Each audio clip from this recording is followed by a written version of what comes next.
We're going to talk about creating tension. Now, creating tension is one of the methods or strategies that we can use in order to generate more force. And the whole idea here is that by contracting our muscles, by creating tension, it's as if we're building a better foundation, again, which we can then generate more force from.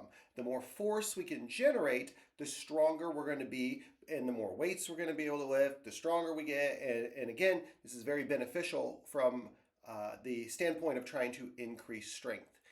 All right, now how do we generate more tension? More importantly, I've got three different suggestions or tips on how you can practically apply this information. So the first would be by kind of bracing your core, and this would apply during like a goblet squat. This would apply during like a trap bar deadlift type exercise, or even like a pull up. And so by bracing your core, what I mean is if I was to say, hey, I'm going to walk up and punch you in the stomach, what's the first thing most people are going to do other than be like, dude, what's wrong with you?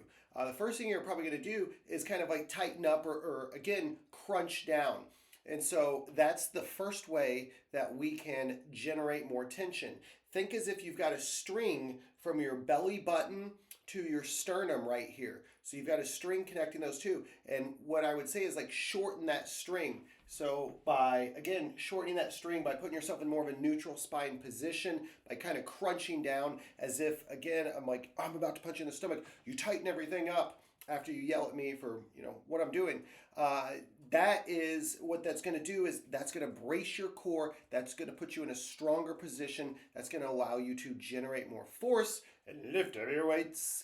All right, that's number one. The second application here, or the second way to implement this, is by think about on either like a dead hang exercise or a pull up. I would say either squeezing your legs together or crossing your legs, putting one leg in front of you. I'm not going to move the camera so you can see, but the idea of either squeezing your legs together or crossing your legs and squeezing them as hard as you can, what's happening is that is going to, again, cause your leg muscles to contract, which is also going to generate more force. And then the third way that you could implement this would be on like a goblet squat exercise, like I've got right here, and I'm actually trying to like pull the horn apart or like pull this kettlebell apart right here at the handle.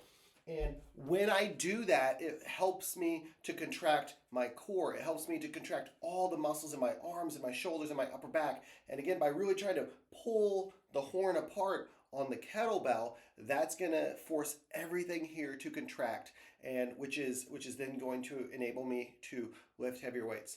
And the whole idea behind this is to prevent what's called an energy leak. So if you think about your, just relaxed, sitting back, and someone comes up and pushes you, there's a chance you're going to fall, and it's because there's an energy leak going on here. It's because you're not strong, you're not contracted. In doing so, you're not in a position of strength. And so we want to avoid those energy leaks.